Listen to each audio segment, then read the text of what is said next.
안녕하세요. 처음 인사드립니다. 저는 50대 중반 여자입니다. 간단히 소개들을 먼저 하시길래 저도 제 소개를 해보자면 저는 나이가 나이인지라 벌써 딸아들 자식들 다 대학 졸업시키고 이제 순 좀 한번 돌린 후 살맛이 나는 여자예요. 막내까지 재작년에 취업을 했고 달달이 애들이 10만 원씩 가끔 20만 원씩 넣어주는 월급으로 소소한 재미를 느껴가며 사는 주부입니다. 남편도 회사를 은퇴했고 지금은 저랑 같이 집에서 하루 종일 코로나 때문에 못 나간다고 붙어 살면서 젊은 적 돈 버느라 못 해봤던 취미들을 해보면서 살고 있어요. 그래봤자 집에서 커피 한번 내려보고 처음으로 미니 오븐이란 걸 들여서 집에서 빵을 굽는 게 전부지만 말입니다. 소소한 것이 주는 행복이 너무 좋아서 나이가 들어 슬펐지만 기분만큼은 전혀 우울하지 않은 그런 인생이라 생각했습니다.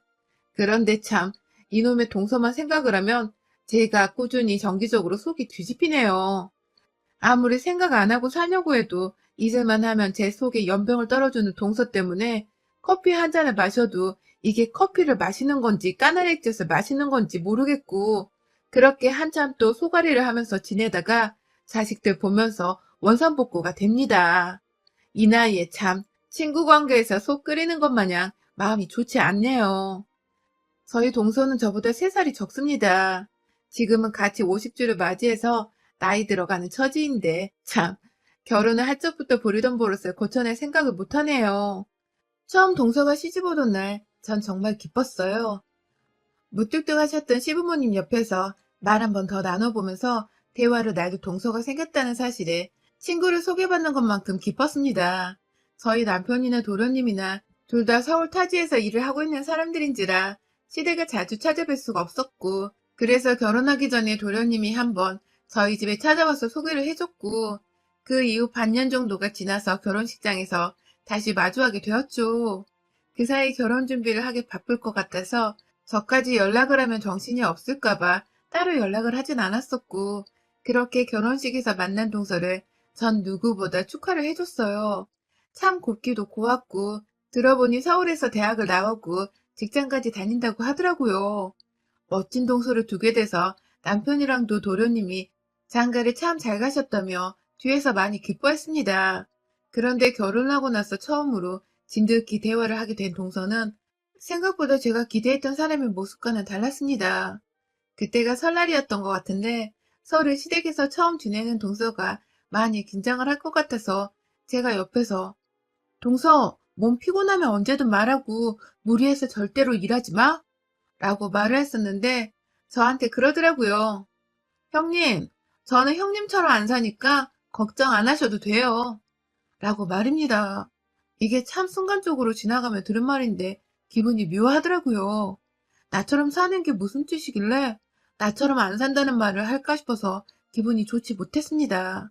그럼에도 제사 지내는 와중에 식구들 앞에서 얼굴 안 붉히려고 그 말에 말대꾸 한 번은 하지 못하고 그래 다행이다 라고만 내서 경쾌하게 대답을 했어요. 그리고 그날 저처럼 안 산다는 게 무슨 소리인 줄을 단번에 느낄 수 있었어요.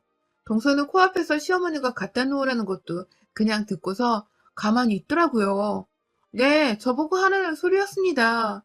제가 그 그릇들을 제사상에 다 갖다 놓을 때까지 동서는 옆에서 도련님이랑 무슨 얘기를 하는 건지 웃고 있기 바빴고 그날 제사가 끝내고 설거지를 하는 것까지 동서가 그 순간에 선물을 사왔다며 어머님 옆에 가서는 선물 증정식을 하는 바람에 제가 남은 가족들이 다 거실에서 하하호호 하는 동안 설거지를 끝마치고 나왔어요. 앞치마는 설거지물로 흥건하고 저는 하루 종일 음식하고 제사상 차리고 설거지까지 풀로 일을 하는데 왜 아무도 날 안 챙겨준다 싶어 섭섭하기도 하고 왜 동서는 나를 도와줄 생각을 못할까 싶어서 속상하더라고요. 그렇다고 동서한테 도와달라고 말하자니 형님 노릇 하는 것 같아서 기분 나빠할까봐 쉽사리 말도 못 붙이겠고 이 집안에서 핏줄 들은 내 남편이랑 도련님 두 사람인데 왜 엄한 며느리인 나 혼자만 이러고 있나 정말 한숨이 푹 나왔습니다. 그리고 그날을 계기로 동서는 상당히 아주 고의적으로 집안에서 일을 도와주는 걸 거부해 왔습니다. 지방이라서 휴일을 맞으면 다들 차를 타고 운전해서 시댁으로 가곤 했는데요. 꼭 매번 하루씩 더 늦더라고요. 저희 남편이 회사를 다니니까 하루 정도 여유를 두고서 시댁에 가는 반면에 동서는 하루를 더 늦게 와서는 꼭 늦잠까지 자고는 일어나서 첫마디가 형님, 밥 좀 주세요. 라는 거였습니다. 아휴, 다른 집 며느리분들도 다 이런 식으로 큰 동서가 시댁에서 둘째 동서 밥까지 챙기나요? 저는 이 짓을 아이를 먼저 낳고 나서도 반복했고요. 애가 옆에서 보채는 거 달래가며 시댁까지 내려와 몸은 만신창이인데 옆에서 시어머니는 자꾸만 같이 음식을 만들고 제사 준비를 하길 원하시니까 또 쉬지도 못하고 일을 하곤 했는데 가장 바쁜 그날이 지나가면 동서가 시댁에 도착을 해서는 꼭 제게 밥을 차려달라 했어요. 옆에서 보다 못한 남편이 처음엔 안 그러더니 점점 저를 도와주더라고요. 당연히 남편도 손을 보태서 저를 도와야 할 일이었는데 그간 그냥 며느리들 일이라며 남일처럼 보기만 하다가 동서가 하나도 거들어주지 않으니 본인도 저보기가 미안하고 딱했는지 슬슬 팔을 걷어붙였어요. 그러다가 이번에도 늦게 와서 저를 보자마자 어떠한 인사말도 없이 형님, 먼저 오셔서 다 해놨네요. 밥 좀 차려주세요. 라고 하는 동서한테 화가 쌓인 건지 남편은 재수씨, 참, 너무하네. 저랑 이 사람 어제 와서 이거 다 차리느라 애 보고 일한다고 잠도 제대로 못 잤어요. 라면서 밥은 혼자서도 차려 먹을 수 있는 거 아니냐고 언성을 높였고 그 바람에 도련님도 놀래서는 상황 파악을 하느라 정신이 없으시고 겨우겨우 도련님과 제가 말려서 일이 일단락되긴 했지만 그 바람에 저와 동서의 사이는 더욱 껄끄러질 수밖에 없었습니다. 다행히 가족이고 서로 매일 봐야 하는 사이인지라 서로 물어뜯거나 째려보면서 경계하고 멀리하는 사이는 아니었지만 동서는 그날로 좀 더 교묘하게 저를 약올릴 듯한 행동과 말들을 하기 시작했어요. 저희 집은 남편이 장남인지라 주기적으로 시부모님께 용돈도 드리고 있습니다. 더 정확히는 남편이 벌어오는 돈 중에서 제가 생활비 빼고 남은 일부를 시부모님께 계좌이체로 드리고 있었어요. 아무래도 남편이 저희 부모님 용돈까지 챙겨주려 하다 보니 저도 남편에게 고마운 마음이 들어서 시부모님 용돈까지 직접 관리를 하며 드리고 있었어요. 뭐 이건 각 집안의 사정이니까 주어라 마라 할 거리는 아니지만 아무튼 동선에는 학비 도움까지 다 받은 도련님마저도 입 싹 닫고 아무 용돈을 드리지 않고 있다고 하더라고요. 그런데 문제는 돈을 가지고서 동서가 저에게 시비를 걸기 시작한 겁니다. 어느 날은 어머니 옆에서 그냥 조용히 일을 도와드리고 있는데 또 역시나 늦게 도착을 해서 늦잠 자고 일어난 동서가 일어나 어머니께는 환하게 인사를 하면서 저한테는 그냥 하는 둥 마는 둥 보더니 잠깐 어머님이 자리를 비우신 사이 저한테 먼저 말을 꺼내더라고요. 아, 그냥 돈 줄 테니까 이거 다 형님이 하시면 안 돼요? 라고 말입니다. 제가 순간 정말 제 귀를 의심할 수밖에 없었습니다. 아무리 경우가 없다고 하더라도 이런 식으로 말을 생각 없이 뱉어내고 하기 싫은 티를 팍팍 내면서 엄연히 손윗사람인 형님께 돈 줄 테니 혼자 하란 소리를 하는 동서는 살다 살다 정말 처음 들어봤네요. 저희 남편도 돈을 열심히 잘 벌어오는 사람입니다. 제가 돈이 없어서 이 며느리 짓을 하고 있는 게 아니었단 말씀을 드리는 겁니다. 그래도 시부모님은 나이가 들어가고 계시고 이왕 하는 거 그냥 내 도리는 다 하자는 생각으로 옆에서 꿋꿋이 요리하고 제사상 차리고 남편까지 나서서 다 함께 도와주고 있는 마당에 도련님이나 동서는 도와줄 생각도 안 하고 시댁에 와서는 산책하겠다며 집을 나가서 동네에 있는 산이라도 타고 내려오는 건지 한참을 들어오지 않다가 오후 늦게 와서는 차려주는 밥이나 얻어먹고 해도 해도 참 너무하더라고요. 그런데 이제는 돈을 줄 테니 아예 저 혼자 다 하라고 대놓고 뻔뻔하게 부탁도 아닌 애교를 부리며 주접을 떨다니. 제가 그래서 그렇게 돈 주고 나한테 밥 차려달라는 소리를 할 거야? 라고 물어보니 동서는 당연하다는 듯이 네, 그래도 되죠? 라고 하더라고요. 동서와의 마찰은 또 있었어요. 뭐 꾸준하게 게으름 피우는 동서 옆에서 저 혼자 속 터지는 일들이 많았었는데 저 첫째가 초등학교 들어가던 때인데 아직 고등학교도 안 간 애한테 서울에 있는 대학도 못 가면 얼마나 부모님이 속상해 하실까? 라면서 8살짜리 애 앞에서 한숨을 푹 쉬더라고요. 정말 기가 막혀서 그 후로도 몇 번이고 애 앞에서 자기는 서울에 있는 대학을 나와서 좋은 직장을 다니고 그래서 결혼을 하고도 집안일을 안 하는 편이라고 시집 가서도 시집살이로 고생할 일 없으니 무조건 대학은 좋은 대학을 나오라며 저희 딸애가 중학교로 가고 고등학교로 가고 결국 서울 안에 있는 대학을 지나가는 와중에도 학벌 소리를 해댔습니다. 급기야 저희 딸이 동서가 나온 대학보다 입결 점수가 좀 낮은 서울 안의 대학이었는데요. 합격해서 이제 좀 휴식을 취해보려는 애한테 성인이 되어 축하한다며 선물 하나, 따뜻한 말 한마디는 못해준 망정. 그 대학은 아직도 안 없어졌어? 거기 가서 너 뭐 하려고? 라면서 오히려 정색을 하고 학교를 내리까더라고요. 그 바람에 딸내미는 자기가 남들이 쪽팔려하는 대학에 들어갔다 생각을 했는지 한동안 입시 전부터 그냥 다 때려치우고 재수를 할까 말까 이 난리를 피웠고, 저와 남편이 대학은 시작에 불과한 거라고, 사회에 나가는 한 과정일 뿐이니 다녀보고 개의치 않으면 네가 편입을 도전해보라며 설득을 시키고 또 시켜서 겨우 대학에 보냈어요. 좀 좋은 말 좀 해주면서 어른으로서 어른답게 말을 하고 행동을 해주며 좋으련만, 철없는 애도 아니고 그런 소리를 해대며 저뿐만 아니라 제 자식들한테까지 그러니 저도 슬슬 화가 나고 동서가 싫어지기 시작했어요. 처음엔 철이 없어서 그런 거라 생각을 했지만 갈수록 반복되는 언행이 기분 나쁘고 재수가 없었죠.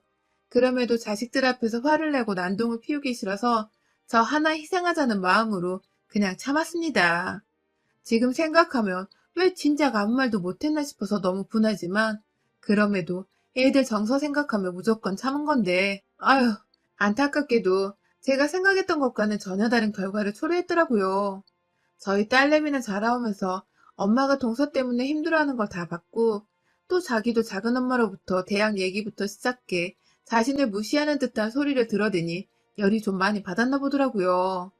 성인이 되어서는 시골에 내려가도 작은 엄마한테 인사를 하는 채 마는 채, 집에서도 늘 좋은 회사 가서 작은 엄마 코를 납작하게 해줘야겠다는 소리를 하면서 독하게 공부하고 취업 준비를 하더니 대기업에 합격을 했습니다.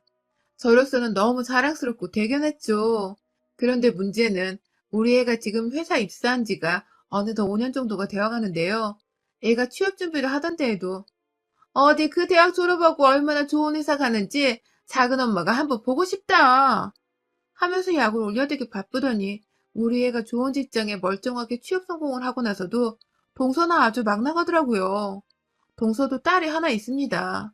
저희 막내 아들보다 한 살 어린데 입을 나불거리는 지 엄마와는 달리 대학도 지방대로 갔고 지금 취업도 못해서 공무원 시험을 준비하고 있는 걸로 알고 있습니다.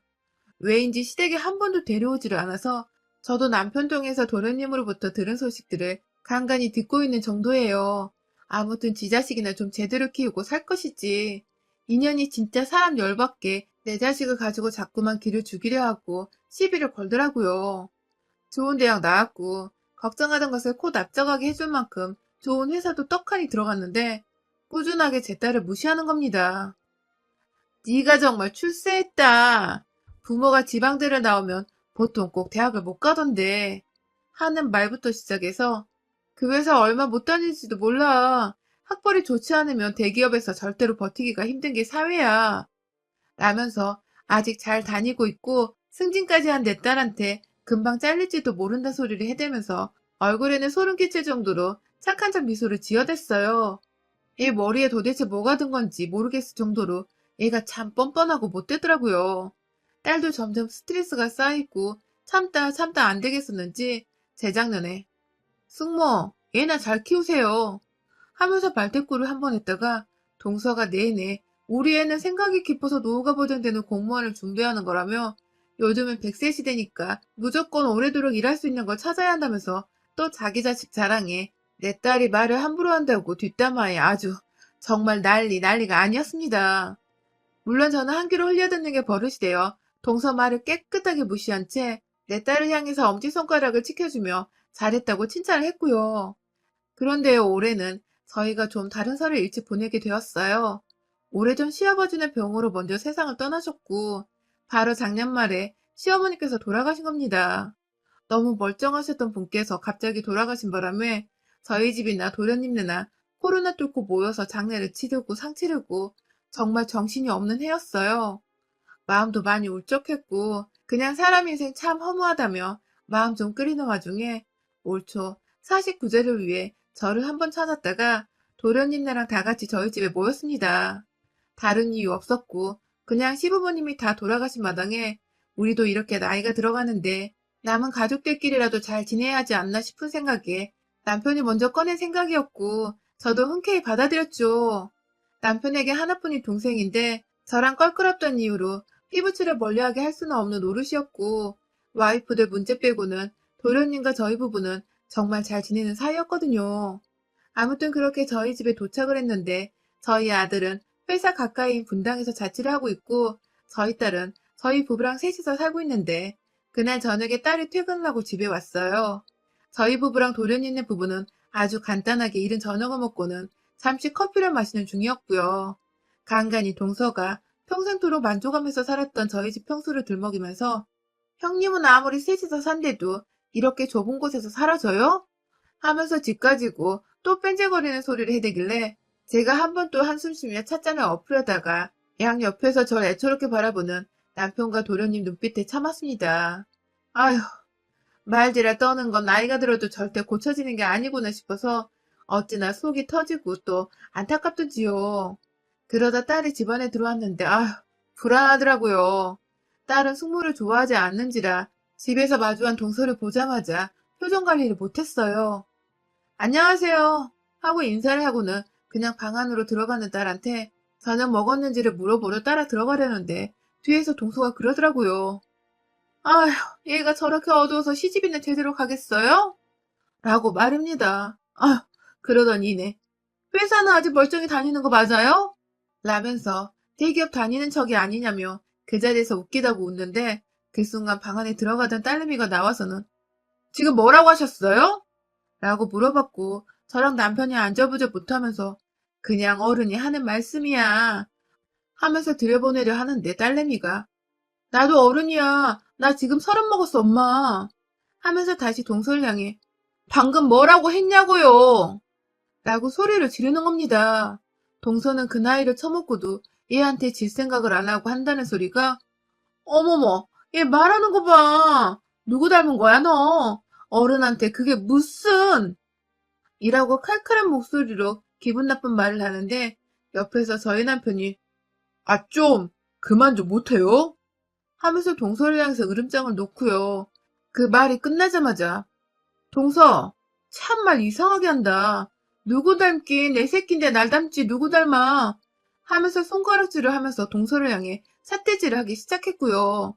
동서는 거기에 지지 않겠다는 마음은 드는데 겁은 나는지 어머머머머 하면서 마치 우리 가족들을 상종 못할 사람이란 듯 쳐다보면서 도련님을 끌고 집을 나가려 했어요. 그러면서 아휴, 내가 절에서 시집 오자마자 그냥 확 돈 주고 손절을 해버리려고 한 건데 라며 신경질을 부리더군요. 그 순간 뭔가 땡 하는 소리가 들렸습니다. 아이고 글쎄 우리 딸이 주방에서 냄비 하나 가져와서는 그냥 앞뒤도 없이 동서 머리통을 내리꽂은 겁니다.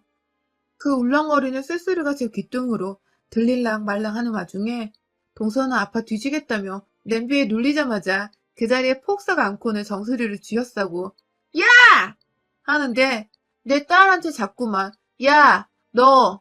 하는 짓거리가 꼴보기 싫어서 차 마시다가 놔뒀던 컵 안에 둥글레차를 그냥 확 동서 얼굴에 뿌려버렸어요. 저거 주둥이 고칠 생각을 어째 30년이 되어가도록 못하고 있나 몰라. 하면서 입 좀 그만 나불거리라고 여기 사연에서 들었던 것처럼 저도 확 인연 주둥이를 손바닥으로 힘차게 내리쳤어요. 그놈의 주둥이 관리 좀 잘하고 살라면서 그만 나불거리라고 주둥이를 몇 번이고 내리치다가 옆에서 남편이 말리고 도련님이 참아달라고 말리셔서 겨우 몸을 진정시키고 화를 가라앉혔습니다. 동서는 자기 남편까지도 자기 편을 안 들어주자 서러웠는지 겁은 먹고서 훌쩍거리기만 하고 그런 동서를 꼴도 보기 싫다며 딸내미가 꺼지라고 소리를 지르는 바람에 동서는 도련님 손에 질질 끌려 집에서 나갔네요. 나중에 들어보니 동서는 도련님과 이혼을 하겠다 말겠다 난리가 났고 도련님도 도저히 관리가 힘든 건지 어찌 해야 할지 모르겠다며 저희 남편한테 힘들다고 하소연을 하는 전화가 왔어요. 뭐 제 입장에서는 처음부터 마누라 간서 제대로 못했던 도련님의 책임도 일부분 있다고 생각이 드는지라 다 뿌린 대로 거두는 거라 여겼고요.